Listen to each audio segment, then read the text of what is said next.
Hello, and welcome to another episode of Casting Views, the general topic podcast which takes a topic and, as the title says, casts views. This week, my very special guests are the awesome Super Familiar with the Wilsons. Hi, Josh and Amanda. Hello. Hi. Thanks for having us. Oh no, it's a pleasure. The cutest couple in podcasting. He's Had talking to about have you me. on. Had to have you on. He's talking about you? Yes. Well, then the cutest couple of what? Stop. I am the cute part of this couple, is what I'm saying. Oh, okay. I was Okay. talking about Okay, 30 Yeah. seconds. We've got into an argument already. Excellent. Okay, moving swiftly on. Actually, do you know what? Before we get on, I'm actually going to play a trailer for you right now. the Super Familiar with the Wilsons podcast. You know that family whose house you hung out in when you were a kid? The house was a little loud and chaotic, but always fun, and sometimes felt more home than home.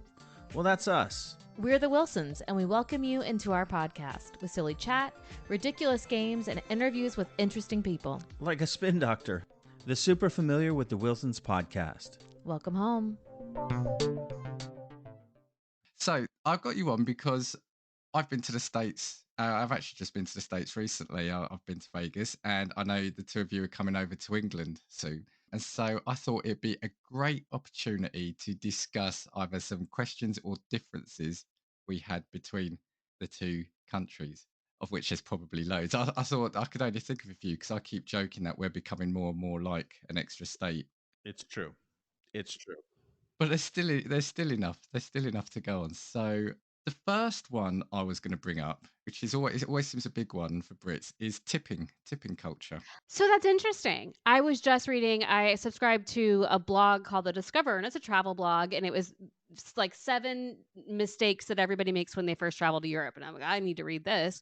And tipping was one of them because tipping culture is very big here. Yeah. So explain your thoughts on that, please. Well, my thoughts. I think in Europe it probably is more a thing, but in England. So let's get this right. We do tip in England. However, it's traditionally in very few areas. So if you go to get your hair cut, you will tip the barber or the hairdresser.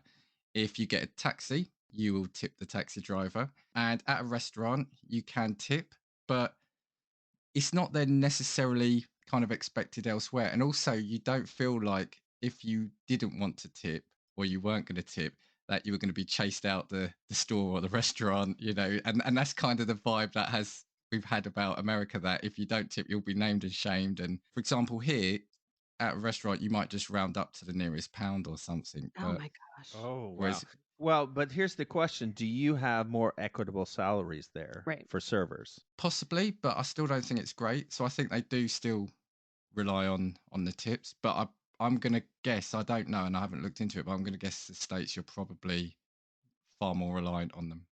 They are. And so we have a minimum wage here, but it doesn't apply, or there are some sort of rules and regs for the service industry, particularly restaurant or food service workers, where they get a considerably lower amount per hour and then they're reliant on the tips. The tips are supposed to make up the difference, but Hmm. depending on the person or the customers, it doesn't always.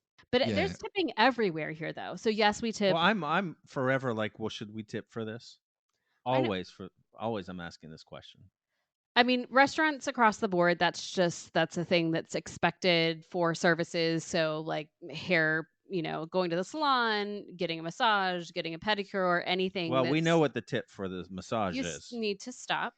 And but then but every and it's amazing to me because even counter service, when you go up to the counter, you order, you take your food away, there's a place for the tip. And a Hmm. tip, because I'm an American and I feel guilty, like I need to be tipping, but also they've done nothing but hand me food. I'm cleaning up after myself. I am taking my food to the table. But there is, I mean, do you tip in hotels? Like if you have a luggage person take your luggage up? Again, I think it's less of a thing here in the majority of the hotels. I think the plusher hotels, there'll be someone available, but I think here it's not again as popular a thing as it is It's in the not like States, the because Hampton Inn or something where they're taking your luggage up, yeah, but yeah. because So that's the other thing I was going to say, is literally it's everywhere. So the minute you kind of enter the hotel in America, yeah, you've got the bellboys who want to take your luggage. When you go out of the hotel, so again, I'm basing this on Vegas at the moment because Mhm. that's where I've just been, so it's fresh. So you're standing in the line where the taxi's going to stop, but there's someone who'll haggle it and they want a tip.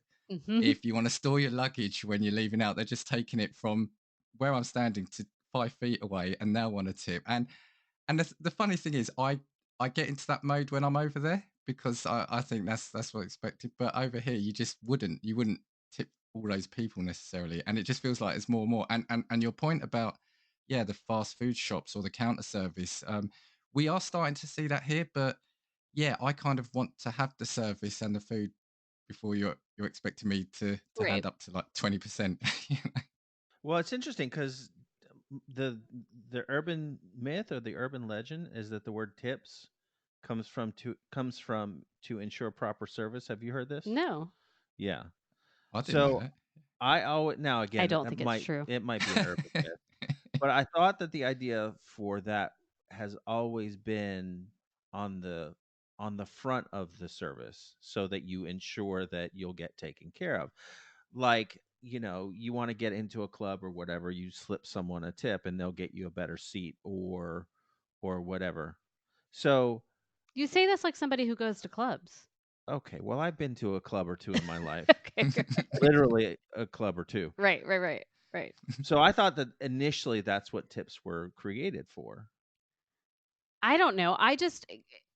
Part of my whatever around tipping is I grew up in a very conservative Christian family environment, and I had friends who worked in food service who hated serving on a Sunday because Christians in the States are very notoriously bad tippers. And I don't get why or how that became a thing. And so that's sort of like what's tied up in that to me is that, the we I don't know. I don't even know how to express that. Do you have feelings around that? All I want to make sure to know is how many listeners do you have in the United States, Dan? Because last thing we need is for the Christians to be upset at us.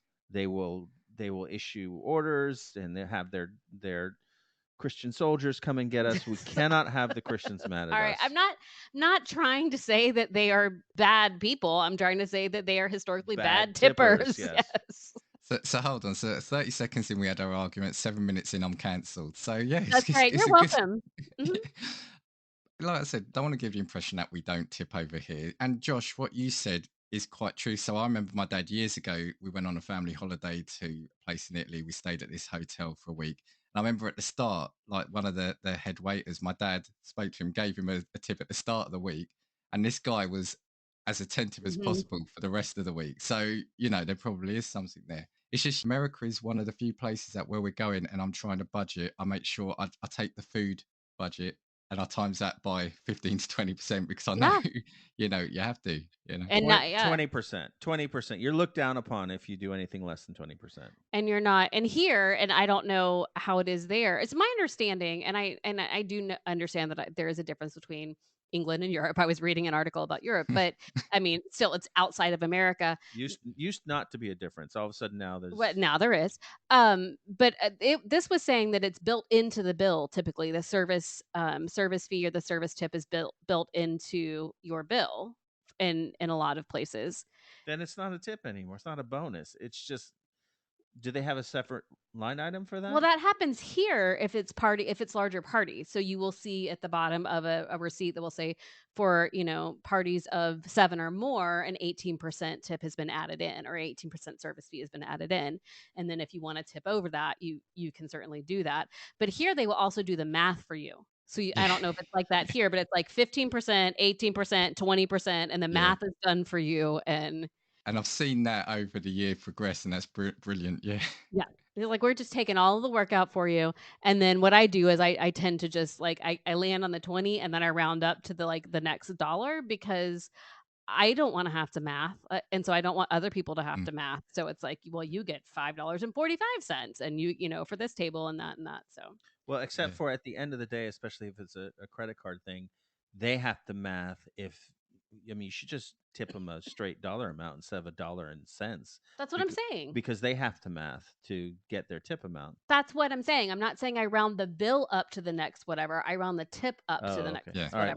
whatever. Edit that out. Yes. Or So don't, because clearly who doesn't listen when I talk. we'll leave it for Full-blooded.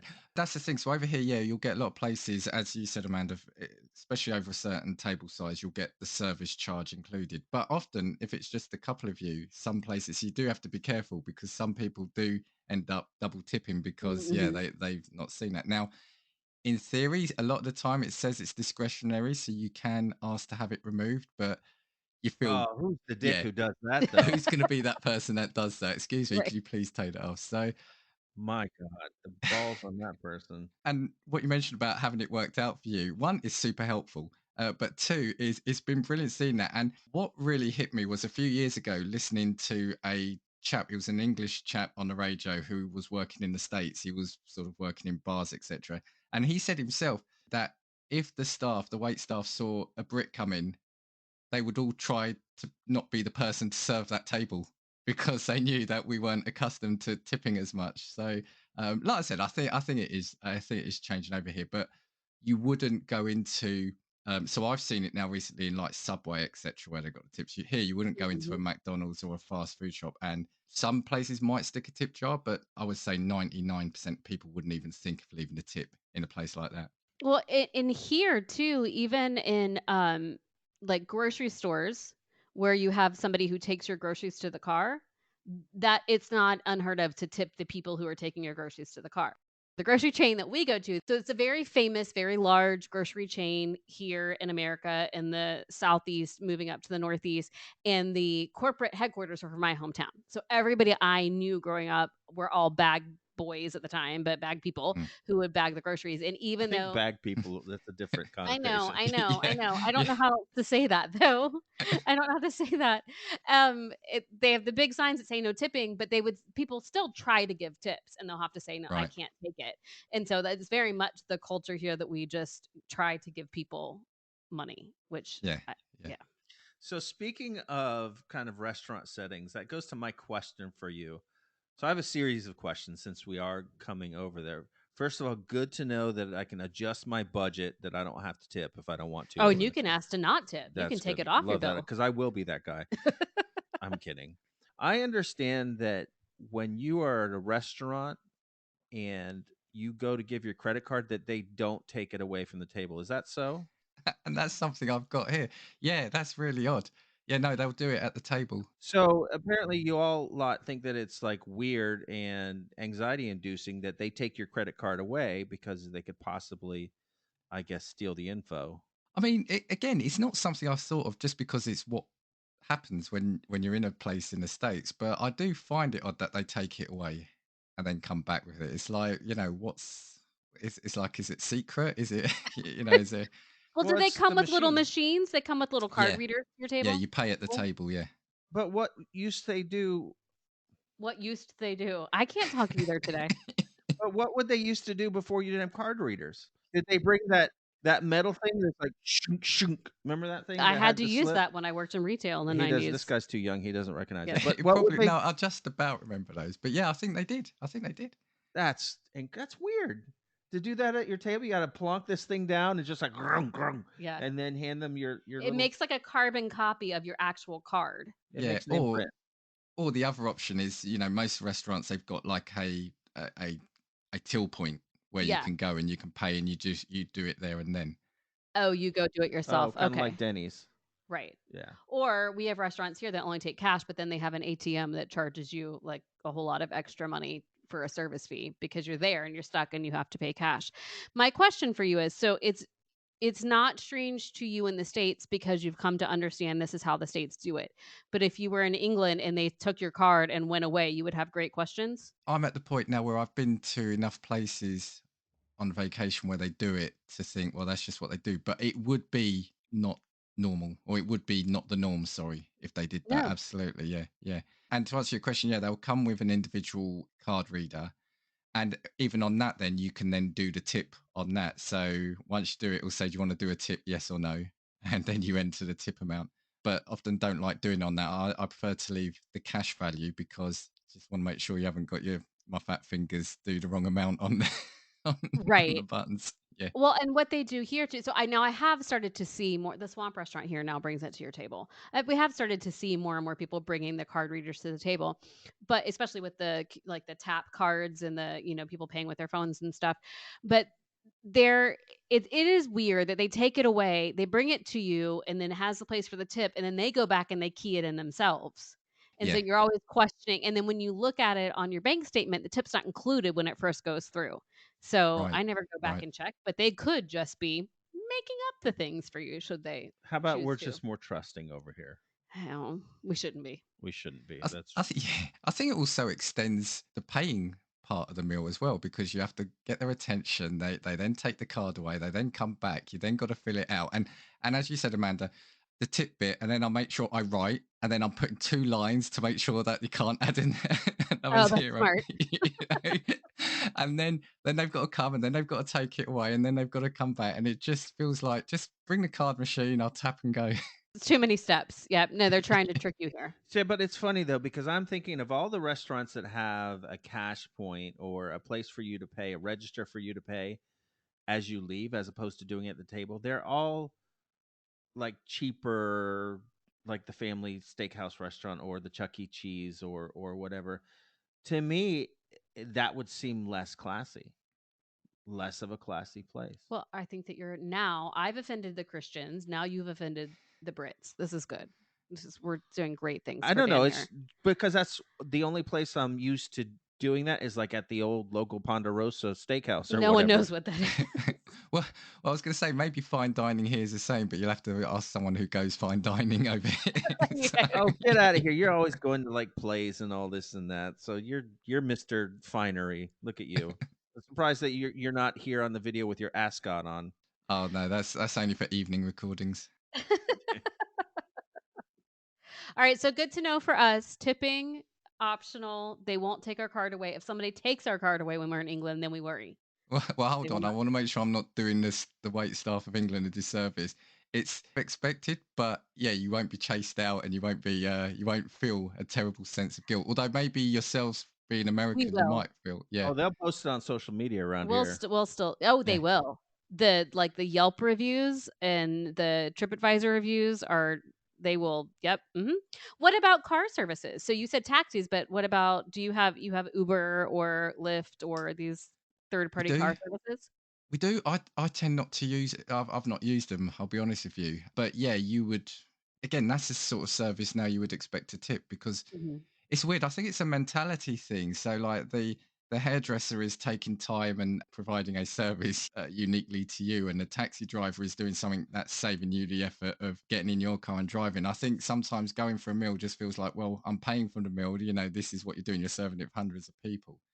I think maybe traditionally it's for those specifically unique things where it's saving you the effort of doing something. Now I know cooking, you'd argue it's that yeah, the taxi drivers and Uber is Mhm. saving you or giving you the ability to go get drunk on a night out, and they're doing you the Fair enough. favor of yeah of taking you back home.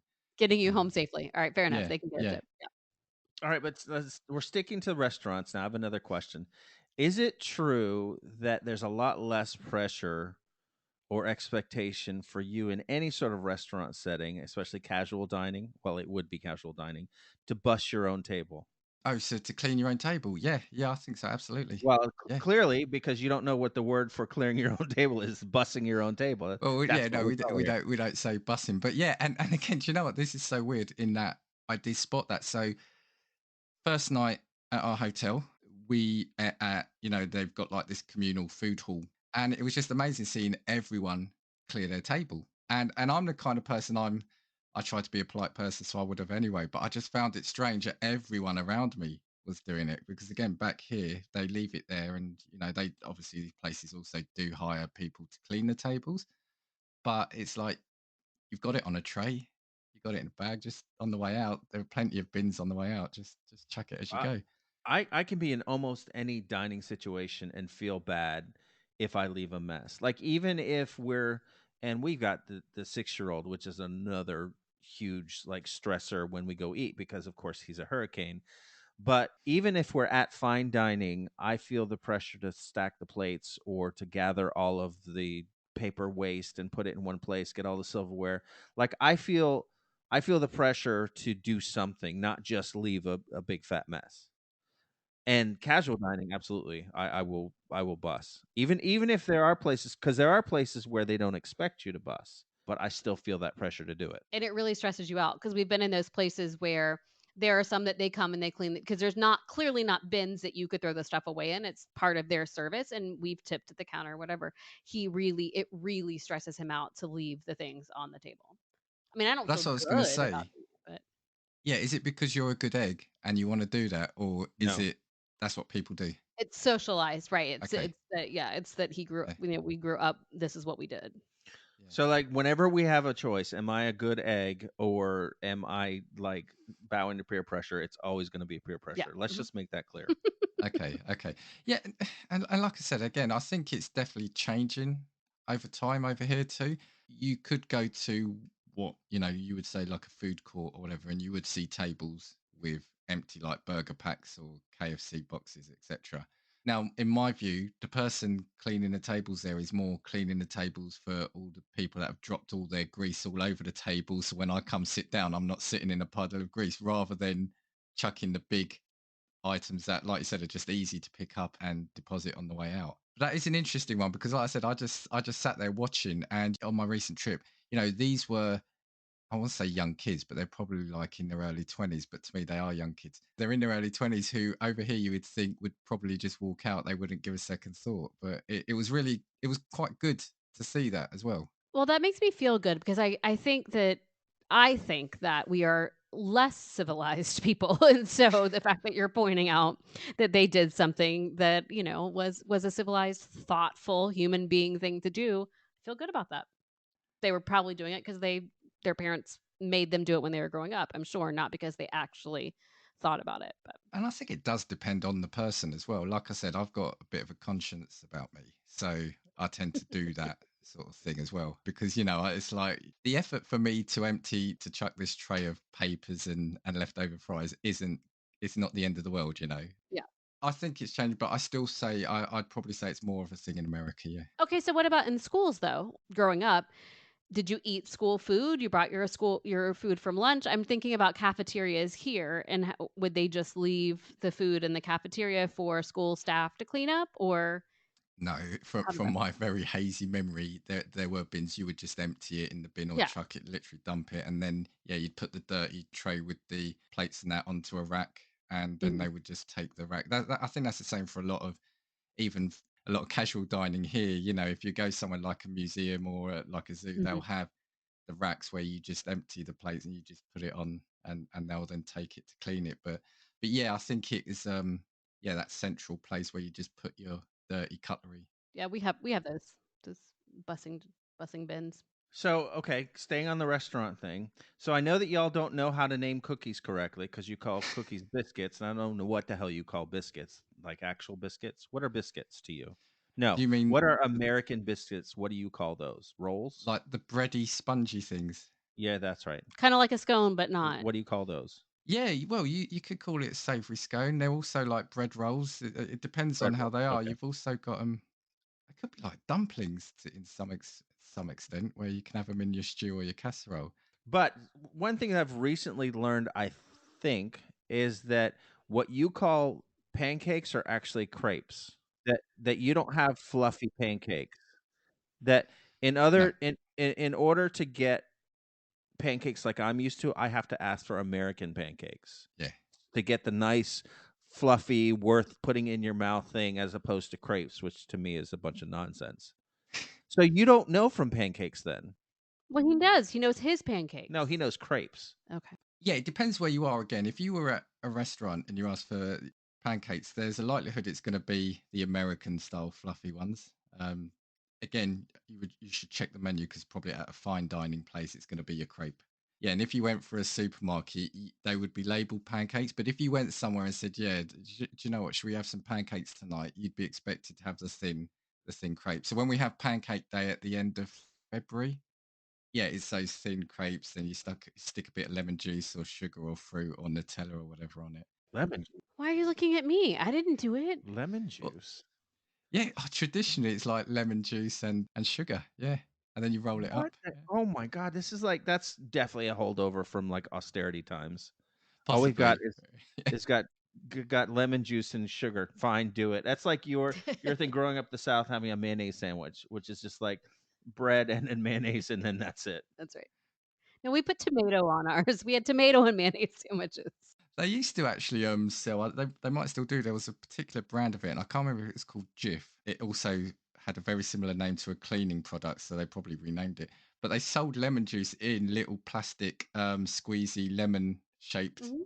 sort of Oh yeah, containers. we So We you have have those. just those. squeeze it. Oh, you got that. So yeah, you'd get those. It was like heavily marketed on Pancake Day. Oh, that's so interesting. We put them in tea here. We do not put them on nor crepes. No, Not even like that's like that would happen if it were like an end of the world situation and there's like 3 things left in the fridge. Like the pancake and the squeezy bottle, it's like, "Oh shit, I guess this is what we gotta live. We gotta survive."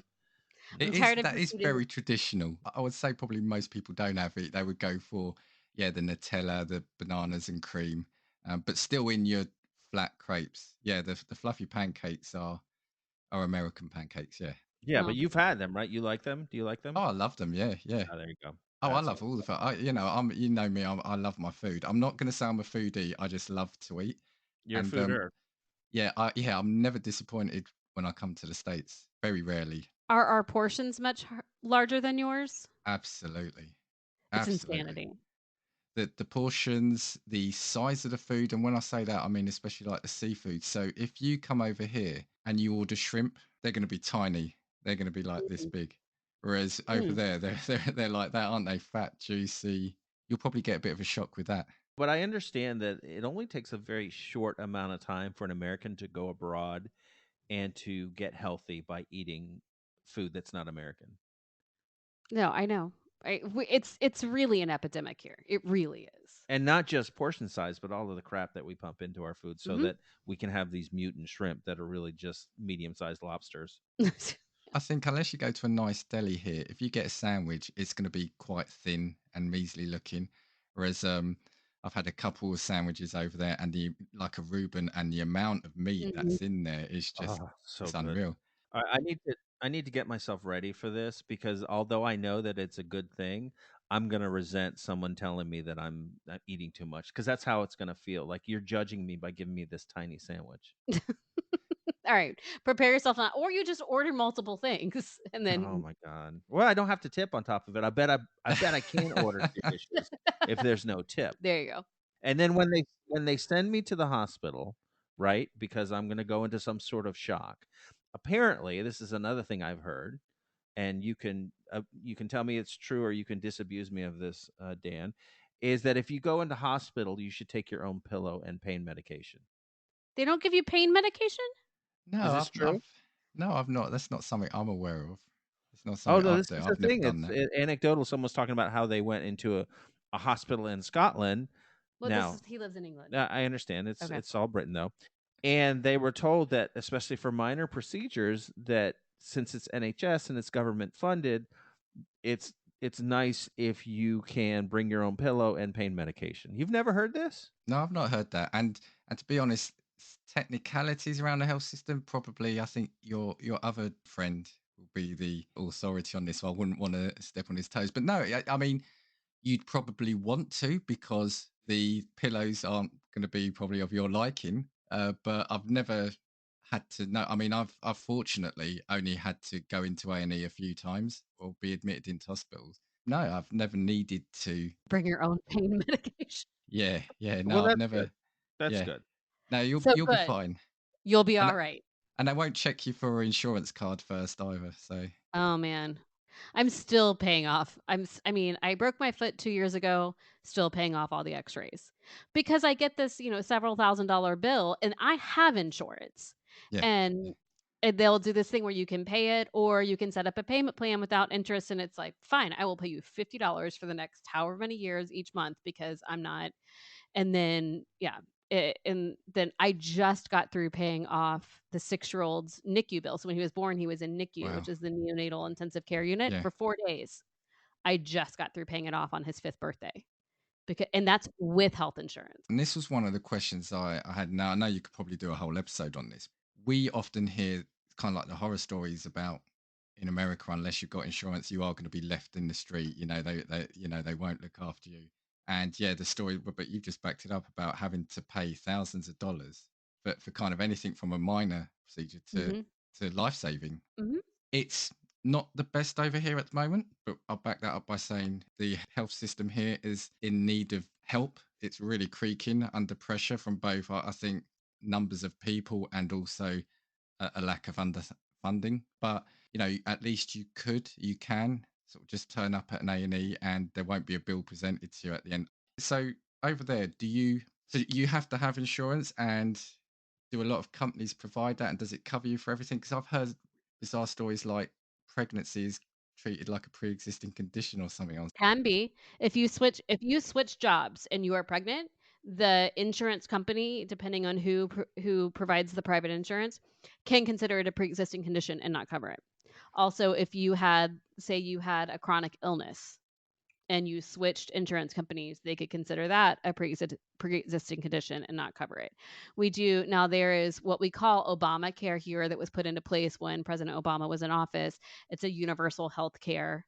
We have things called Medicare and Medicaid, and that's for aging people or people who are on disability, younger kids can't work, something like that, which is Medicaid. Medicare is for the older population. But there is now universal health care. Um, but it depends on the plan you have. It depends on we have copays or not copays, what's it called? Deductible. So if you have a plan, maybe your monthly payment is lower, but you have a higher deductible. So you have to spend $1,000 out of pocket before your insurance kicks in.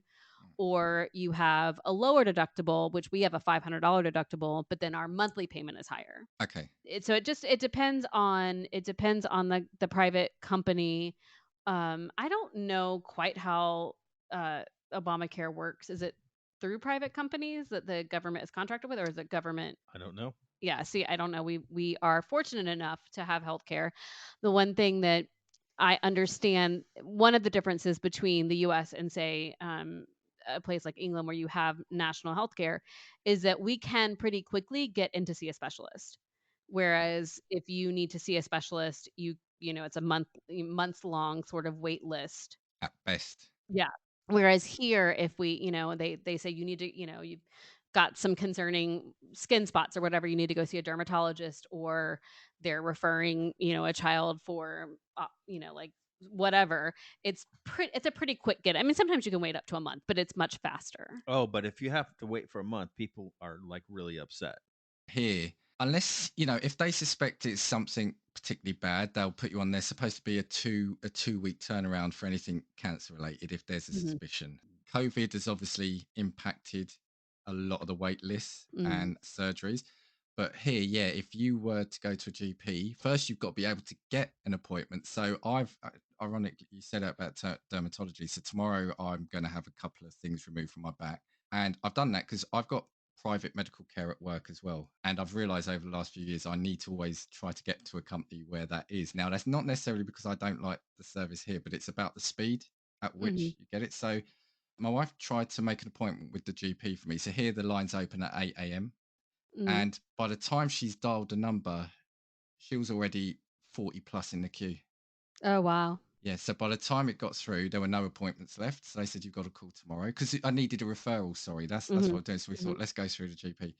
Did that the second day. And then I remembered that the private care I have at work, they do an online GP you can speak to Hmm. your own one. So I made an appointment one night, got it the next night. The referral letter came through, got an appointment 2 days later. And it's that, you know, what's the key thing? It's the speed. Otherwise, normally you could be waiting a month, 2 months, even 3 months just to get an Yeah. appointment. You might then be waiting 3 months for your results or Mm. your follow up. So it's bad, yeah, in that sense. Yeah, so it's sort of the trade-off. I Yeah, mean, I am all for a national healthcare system, and because it is really prohibitive, and there are people here in the states who I mean, quite frankly, die because they can't afford their medication. I mean, diabetes medication, depending on, what your carrier is, can be, 500, 1,000, like on up, and there are people who just can't afford it, or they go into significant debt to sustain their life. So that's a really, really awful thing. However, I can also, if I have a sick child, pick up the phone, call the pediatrician and say, I need a sick appointment, and I can be in a couple hours. I'm not waiting for, 40 calls. And so, it's really, we got to figure out how to marry the two. Yeah, And, yeah. yeah, I think it starts with people taking care of themselves. which clearly, based on the portion sizes here in America, we don't do. Yeah, So, I mean, first so of all, we don't take care of ourselves. this is why there's these health systems. They're constructed differently, but they're both under tremendous stress. Is because there's no concept of wellness in our societies collectively. It's just sickness. Correct. I think that at least here in the US, when we talk about wellness, we talk about, well, I'm going to lose weight, or I'm going to address my depression, or I'm going It's still to about it, sickness. it is what I'm saying. Or in while those things are very valid and very important, that is a deficit mindset, not a strength-based mindset. So instead of I'm going to exercise and I'm going to, be in counseling, or I'm going to do some like it's we view it from a deficit perspective instead of a strength-based perspective. We call what we call wellness is really focusing on sickness. And even here, I mean, I think a lot of the problem is now a lot of people go to the doctor or even then the hospitals for really minor things which don't need to go to a hospital. They're clogging up the A&E at the hospital Mm, because maybe they've got a pain in the finger or something. I'm being a bit facetious right. there, but there are people that are clogging up systems for things that aren't needed, Mm, because they can't see a GP, so they're now going to hospitals because they think that's the only way. And it's just removing the bottleneck from one place to another. So I don't know what it's like there if you ended up in A&E there, but here, and they triage you. So of course, if a kid comes in and is in a serious way, they're going to prioritize the kid. And if you've got someone who's life-threatening injuries, they're gonna prioritize that. I had 5 or 6 years ago, so it's even before COVID. I went in really intense chest pains, and I had a 12-hour wait just to be oh seen. my god. So I was sitting there. So I went in at 10 at night, and I was seen 10 a.m. the next morning. Oh wow. I feel like chest pains would be something they would prioritize here. They did the initial test, so they saw, that it wasn't anything heart related, but it was still a Okay. 12-hour wait then. Yeah. It turned out to be gallstones, ironically, of all things, Oh wow. which I then had taken out 2 weeks later. I was just going to say, but then I've heard similar stories where if you know someone's gone to A&E at night, you know that you're not going to hear from them for 6 or 7 hours minimum, because that's the way. And I compare it to when we were in America. I think it was Florida, actually. I can't remember which part, but when we were on holiday once, my wife fell over in the hotel and literally hit her head full force on the floor. Oh As she got up, she was fine, but I was kind of really worried. So I said, no, we need to get you checked out. yeah. So got into a hospital. She got admitted, and it was taking me ages because I was having to ring up the insurance company to get all the Hmm. authority. But ultimately, by the time I'd done that, 3 hours later, she'd been in, admitted, checks, results, and discharged literally within 2 or 3 hours. And it was brilliant. You couldn't fault it. Yeah, I mean, I do think I mean, post COVID, or even we still have COVID, right? So things are different Yeah. here now. The wait times and the amount of care is different than it would have been 4 or 5 years ago. It depends. I have been to the ER here for like really intense stomach pains and not being able to hold anything down. So it depend and I've been seen, but I've also been on a gurney out in the hallway because there were no rooms. It can take 8, 9 hours. It can, and it depends on what you are presenting with symptom wise. But we just had a recent really kind of scary experience where our 16-year-old is very, very allergic to tree nuts and sesame, and we're really good. We didn't have an EpiPen in the house because we've known about her allergies since she was 5. She manages her food very well. We have Benadryl. She doesn't have what I would have considered an anaphylactic reaction where your airways start to shut down. But we're also really good about checking all the ingredients. And I had purchased a pumpkin bisque from Trader Joe's. Didn't even check the ingredients because there's no reason I thought that something would have been in it. She took one bite of it and looked at me and said, "Are there nuts in this?" And I checked the ingredients, and the second ingredient was tahini, which is sesame. Right. She immediately started swelling up. We got her some Benadryl, then she threw up, and then she was just really, really, really sick. And so I called. We have a pediatric after hours, and I called them, and they said, "No, you need to go to the ER." And we have freestanding ERs too. So we have hospital ERs or A&Es, but then we also have freestanding ones that are affiliated with the hospitals or just satellite offices or satellite little mini hospitals. So we walked in, we live a mile from it. I walked in with her. By the time I checked her in, they had already admitted her. Like she wasn't even admitted, but by the time I signed the admittance paperwork, she had already received the epidural. I mean, the epidural. That's baby stuff. She had already received the epinephrine, which is the EpiPen. Yeah. They had already treated her before I ever signed the paperwork because she did present with this, like so she walked in, like you were saying, if somebody walked in clearly in distress, but that was maybe a matter of 10 minutes.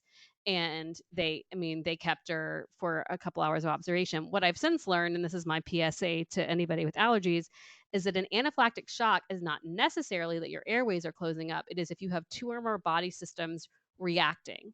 So if you have Okay. gastrointestinal, if you have epidermal, like your skin reaction, two or more is an anaphylactic reaction and can be fatal.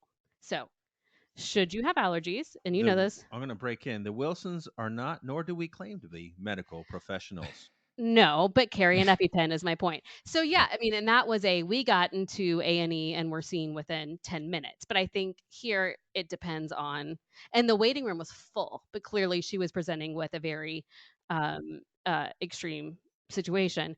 But yeah, I assume that it's faster, but also post COVID, everything the wait times are very, very different. We have something interesting here. We have billboards, so like large signs that will give you the wait time for different Oh, emergency okay. rooms. And it'll say, North Florida Regional, whatever, 15-minute wait time at the ER. So like this is a thing that Where are these billboards? there's on I have not seen them post COVID, like since the pandemic. But before that, they were on was one on Newberry, one on Archer. Like, are they posted in places where people are likely to get hurt? I I don't know, but they would anyway. So that's all I got for you for A&E in the state. Just one more thing on health before we go to another subject, because the thing I've always found strange about American TV as well are the medication adverts Oh you my have on God. TV. Me too. All the side effects. So, And really bad side effects too. yeah. Like So really just bad. to put it into context here, all you have advertised on TV really is general over the counter things like cough syrup or cold remedies. So you don't get anything like that. But yeah, the ones where they list all the effects and some that say potentially could kill you. It's just amazing hearing those all reeled off. To me, it's the slow motion video of the ecstatically happy families in all of these commercials. There's a little bit of cognitive dissonance there. Everyone looks just so wonderful and so happy in those commercials, but really slow. Whilst the voiceover is saying could cause blah blah blah blah blah. My favorite is rectal bleeding. I don't need to have that. So there are, and now understanding that they have to list everything that has ever been reported Yeah, happening when somebody was on this medication. So not necessarily are you going to have this, but they still have to list it. But it's enough to make you say, I don't want to take whatever that is. yeah. My psoriasis or eczema or whatever. I'm gonna live with the itchy skin. Like it's really intense. So here you'd have it on a leaflet inside the medication, but yeah, you wouldn't hear it read out on an advert. See, it's a very weird thing. And again, it just goes to show you how in bed our medical system is with big pharma, Mhm. because what they're wanting you to do is you get in to see with the doctor and they want you to say, oh, I've got this. I remember the name of this medication or this commercial. So please, I would like this. Which, by the way, I have never done. Never have I gone in there and asked for a certain brand name of medication. I'm just like, my ass itches, please fix it. That's all I care about. Well, and also we're a very litigious society, and so Yeah, people will sue over everything. So I think a lot of that is like we are telling you right now, we're putting this in your face that this could cause this. can't blame us. We told you all about it. That's right. Yeah. Okay, I'm just keeping an eye on the time. So, have you got another subject you want to talk about before we look at wrapping I up? reeled off all of mine. Well, Okay, mine is, and this is maybe not, it's not lighthearted, but mine is the prevalence of weapons in America okay. versus, I don't know if you want to go there, Yeah, but we can talk I about have it. no Yeah. answers to that though. we don't have answers, but that's just how different it is. So Another difference, and I'm curious if you saw this when you were in Vegas, because I don't know what Vegas's carry laws are, but that we have here in Florida, we have something called concealed carry. People can just carry their guns and not have to declare that they have them. We also have see, I work at a university, and at the university, there is a university policy, you can't bring weapons onto the campus. However, we've expanded, so now I work in an off-site office, and part of the concern is that now people could just be in the office with weapons, and I mean, they could have been before, but there's at least a policy in place here. They're legally allowed to just have it in the office. So that's it's constantly a thing that you're worrying about. We have just happened last week. Mass school shootings is an epidemic in the US. As a former teacher, you're constantly looking at where am I going to put 18 kids to lock them down. We're Yeah, constantly having lockdown drills. Our 5-year-old does it, our 16-year-old does it. Every day we drop people off at school and think, is this the last time I'm going to see you? Because we are in a society where this is a thing that happens. Driving down the interstate, talking about billboards and advertisements, we have things here in Florida called Machine Gun USA, fun for the whole family. mm, And you can just go rent machine guns, and like you would go to a driving range and play golf, you can just go. So I mean, it is an epidemic. It is a much bigger conversation than this, but I'm curious. My understanding is that you do not have machine gun places where you can just go shoot them no. in England. No. So, and I'll be honest. So, when we were in Vegas, we did go to a gun range because it's just something for us that is so unusual. So, Yeah. here in the 90s, we had a school shooting at a junior school, like young kids. And Mhm. after that, all private guns were banned. So, you used to be able to be a member of a gun club and you could have a gun at home. So, that was it. It was that shooting stopped everything. And I don't mean that to sound like negative, but I mean in terms of gun ownership. Right. As to no, you don't have things like gun ranges. You don't have, or at least not that you could just rock up to with a group of friends and say, "Yeah, we want to hire that flamethrower and that grenade Yeah. launcher." So obviously, even if you are a criminal, you can get your hands on a gun. But Mhm. shootings, yeah, and the fear of guns is very low here. I mean, obviously, we do have a lot of stabbings, knife crime becomes more prevalent, but it is quite sad to see, yeah, that the mass shootings and the fact that you said, and I heard again, it was on the radio, a British family moved over and a 10-year-old girl called up, said she had to do lockdown training, and they said, Mhm. "What's that?" And they said, "What we would do if a shooter." And I think it's so sad that your children have to go through that. I mean, there's already so much anxiety in being a kid at school, like test anxiety and this, and we're throwing on top of that Mm. them having to be aware of the possibility of somebody coming onto the campus with, and I understand. I know that it's stabby there. I know that knife crime is, but I mean, the chances of surviving a stabbing are a little bit higher than I surviving a think shooting. I don't think that it's very likely to hear a mass stabbing event Yeah, yeah, initiated by one person. I mean, it has happened, right? Like on public transport and stuff. Like it's happened, but it's taken on very quickly. And the thing that just saddens me so much is that you're saying in the 90s, and we've heard this for many other countries, one shooting done. Here, yeah, I mean, if you look at the list from Columbine, which happened in the 90s, and somebody just posted this recently on socials, it just goes on and hundreds and hundreds and hundreds, and we are still fighting as a country for people to have their right to bear arms. I mean, when our Constitution was written, people were carrying muskets. Fine, carry a musket. I'm fine with yeah, that if you yeah, want to just carry that around. But assault rifles, and I mean, it's just yeah. And actually, I think I'm incorrect. I think it was in the 80s, actually, right at the end of the 80s. And yeah, because I remember I knew I had family members who were members of a gun club that they just used to enjoy going to the range and sure. testing themselves. And that was police then as well. So you would have someone come and check regularly. Have you got it locked up? Are you separating the ammo from the guns? But yeah, it was just it was a blanket. There are no personal guns now. The whole America sort of gun control thing feels like it needs 2 or 3 episodes, doesn't it, to kind of go into it. It's an interesting view from someone outside of America, I think. Well, and we see that with our other British friends too. When we talk about it, it's just it blows their mind that this is a thing. So Josh and I were talking with, I think Gavin Belson about how there's a school resource officer and the pickup line at the elementary school where the 6-year-old goes, and he got on to me one day from outside because I was actually on a work call, but I had it on speaker, but I was holding my phone. And he pointed to the phone and like was like, put it down, which I was wrong. I should not have been on my phone in the car, let alone picking a child up. And I kind of smirked at him and gave him a little bit of attitude because I don't like being told what to do. Karen.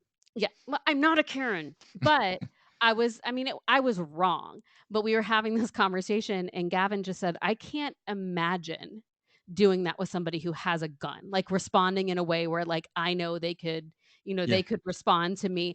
And I was wrong, but also I am just so used to people being around with guns. Like it's like this layer of like I don't even think about it, which is really awful.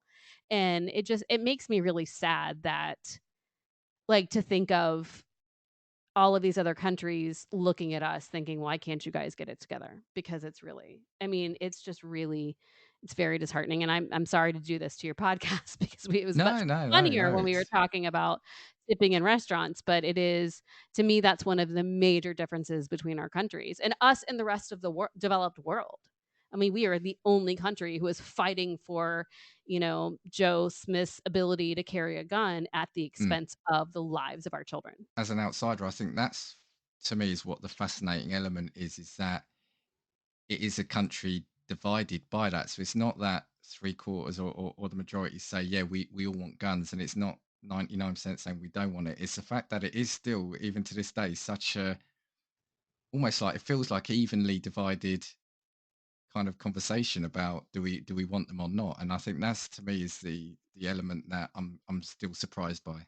And at the heart of all of it is a multi-million-dollar effort by the gun companies. Let's not Yeah, kid. yeah, Let's yeah. not kid. If there's a divided sentiment, it's because the certain portion that really wants guns have been inflamed to the detriment of our society, but to the benefit of the bank account of these companies by these companies. Yeah, and that's the same issue with big pharma and our medical industry and people not being able to afford their medication. So it all comes down to who's going to be able to line their Well, pockets. and to be if we're gonna take it that far, it's also the reason why tipping is such a thing. Again, the big companies or even the small companies, our system is set up so that you can't run a restaurant and make any sort of money or stay in business unless you screw your servers. You can't. So, go capitalism. That being said, we're looking to rehome ourselves should any country want to let us in. But this is funny. I remember saying it in our chat though. It's like almost like I'd love to kind of relocate. I think the grass is always greener. I think there's always an element of that. Yes, America, a fun place to visit, but you wouldn't want to live here. Well, time for because I'm just keeping an eye on time. Time for a bit of a clunky gear change. So having gone for that, but I do just want to scoot back very quickly to the food thing because there's something that stays in my mind about you said about the food portion, and the story I've got that will typify this about the difference was years ago was in New York, and we went to this pizzeria, and I love pizza. My eyes are always bigger than my stomach, as they say. And me and she was my partner at the time. We said, "Can we have a pizza each, a large pizza each?" And the waitress, she clocked our accent. She goes, "Are you from England?" We said, "Yeah." She goes, "Yeah, you might want to reconsider that." She goes, "Have a look at that person over there. That's a large pizza." We looked over, we said, "Yeah, can we just have one pizza between the two of us, please?" And she was right. We One couldn't even medium, manage please. that. Yeah. And there was another one where I remember going to this place where they had, I think it was crawfish four ways. And we specifically asked, is that for one person or for two? And she goes, no, no, it's good for one. These two huge platters come out and we just about got through. And that was the one time where I actually did feel bad because I thought there's just so much that's going to go to waste here. Mhm. And we could have done it between the two of us. Well, it's funny, and I'm American. I'm still, I still reach points where I'm surprised. Last week we were in St. Petersburg, Florida, and I went into the breakfast place, and I ordered corned beef with eggs, right? Scrambled eggs and corned beef, and potato wedges. This is all like that wasn't separate things I ordered. It all came with this meal, and I was picturing like one scrambled egg, a little pile of corned beef, and a couple of potato wedges. So I said, "Can I have a side of bacon?" My God, the plate that they brought out to me looked like a trash can lid full of food, and then another plate with my bacon on it. and I just now Did you eat it all? I ate it all Right. See, there's that though. Yeah. because Papa doesn't want to waste anything. Rude But not to. damn, Well, you See, did. and I think that's why I love it, is because we don't have that over here. So the we come over there is just like heaven. Right, which is lovely to visit, but not Yeah. healthy for yes. your cholesterol nor your, like, Well, you can come body. over here to get healthy then. You That's come over right. here to As get they teach us, as they taught us in church, heaven, a nice place to visit, but you wouldn't want to live That's there. right. You were not listening correctly. Before we wrap up, there is literally just one thing I want to throw at you, because I've got a huge list that we didn't go through. So we could probably come back again, and you are definitely going to come back again. But the idea of over here in Britain having washing machine in the kitchen. Oh, what Yeah, kind of why do you nonsense guys is do that? that? Listeners, if you could see the faces, that's the reaction I was expecting. Do you know what? I don't know. I think it's just always been like our appliances have been in the kitchen, because that was the only room in the house where you would potentially have those. I think, I don't know. We don't often have like the big land house, houses that are built on a lot of land. So not everyone has a utility room. So I'm guessing the kitchen just felt like it was the place, because that's where all the plumbing comes in for, I guess, the kitchen sink, etc., the dishwasher. Now, I will say this, that I scoff at it because it's a new idea for me. However, if I'm likely to get any shit on my shirt, it's gonna be me slopping food in my mouth, in the kitchen. Like I always wear an undershirt. So first thing I do when I get home is I take off my dress shirt and I put it in the wash. And then I walk around in this white t-shirt and I always look down. Oh, there's some barbecue sauce. Oh, there's some olive oil. So maybe this is an idea whose time has come. Well, can I explain to the listeners that the washing machine is literally in our kitchen, we just have a door. So, I mean, but we have the door. So, I mean, Yeah, yeah. it's cabinet, dryer, washer, but we just have the pocket door that slides back and forth. So, it's not far. So, I think you're doing okay. You're basically in the kitchen. I think this is the case in larger cities too. Like in New York, I don't think it's unheard of if you have a washer in the apartment, which a lot of people don't, there's just not the space. But if you do, it's not unheard of for it to be in the kitchen. Never It's heard that. just, Never seen that. It's weird. as Floridians, we've always just dedicated extra space. We So I do was going to that. say, would it be a utility room or a basement thing? Is that what it would be? Oh, we don't have No basements here. basements here, friend. Okay. I don't You know. I've seen a dig. few programs where they have cellars. Sorry, cellar. Oh, yes, no, in other parts of the country, but in Florida, we're at sea level. You dig down, you're Oh, flooded. okay. Yeah. Okay. Yeah, that's a good point. There's Good this point. fun Well thing made. called the Florida Aquifer. Heard of it? Yes. So I, yeah, you dig down any considerable amount, you're gonna get water. But yes, I Which, mean by the clearly in way, other elevations they have so basements. basically, an aquifer is an underground river, right? That Hmm. flows through porous rock. What if instead of like having the mess of a washer, you just dig down, you've got flowing water, you chuck your clothes down there, they get clean, you take them out, boom, done. No electricity, no fuss, no muss. We've got the water source right there, solved. Okay, so this, ladies and gentlemen, was my husband's plug for our newest podcast, Unscrew It Up, where he offers solutions for everyday problems. But also, the aquifer is what people bottle. They don't want your barbecue sauce and olive oil business in their bottled water. Flavor, charge extra. No, okay. well, No. now we're on that, because I feel we need to move off, because I think this is where you're kind of, we're going to fall out now, because the looks you gave me when I mentioned about the washing machine in the kitchen. I think that felt like a bad move by me right at the end. Now, about your podcast, so do you want to tell us about your podcast? Because I used to always say that Antonio was the busiest person in podcasting, but you two are now sort of fighting for that position, right? Oh, well, Amanda's not fighting for it. I just show up and talk and then leave. I don't do any of the So production. what's happening in the world of Wilson and their podcasts? We have right now, we're running 3 podcasts. We have Super Familiar with the Wilsons, and that's just us talking nonsense and giving each other quizzes. So if you want to know what's happening in our lives, that's where you go.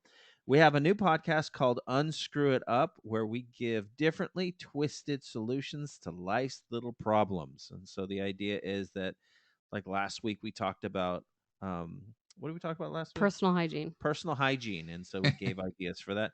This week we've just finished recording one on car travel, especially long distance car travel. So Okay. coming up with ways to make that more pleasant. So there's that, Unscrew It Up. And then third, there is a 2 to 5 minute encouragement slash reflection slash meditation pod that I do with all of my friends, and hopefully Dan will get you on there pretty soon, where you just take 2 minutes in your day, preferably at the beginning of your day, and we give you things to think about to hopefully set you in the right frame of mind to be positive all day. And And that that's one is totally without sarcasm. It's totally earnest, and it's totally honest and sincere, which is a very much a right turn for me. But I'm really enjoying doing it. and that's called. That's called Hey, Try This. Okay. And just on that last one, generally, I think it's so important because in a world now, and I was talking to somebody at work about this, and when I say noise, I don't literally necessarily mean decibels of noise, but in a world now that is just so noisy, so much, what's the word? Is it sensory Overload, yeah. Overload, disturbance? yeah. I Cacophony. think it's really valuable and really important to kind of just take that time for yourself and think about those things. So no, I'm a huge fan of all your podcasts. So just look for also, what was it? Super Familiar with the Wilsons, Unscrew It Up, and Hey, Hey, try try this. this. so check those out. From my perspective, thank you both for coming on. I think we're going to have you on again. I've still got about 15 things on my list here that we haven't gone through. So I apologize. This is the third pod we're doing today, and the first two were hours that were recorded. So I feel like maybe I took over No, unintentionally. no. I think that's why I have guests on, is to hear the guests, right? So yeah, so thank you again for coming on. From me, you can contact me at castingviewspod@gmail.com or at castingviews on Twitter. I've only got the one podcast, so it's easy to find me. So yeah, take care and speak to you next time. Bye. Bye. 2, 3, 4. If I want your opinion, I will give it to you.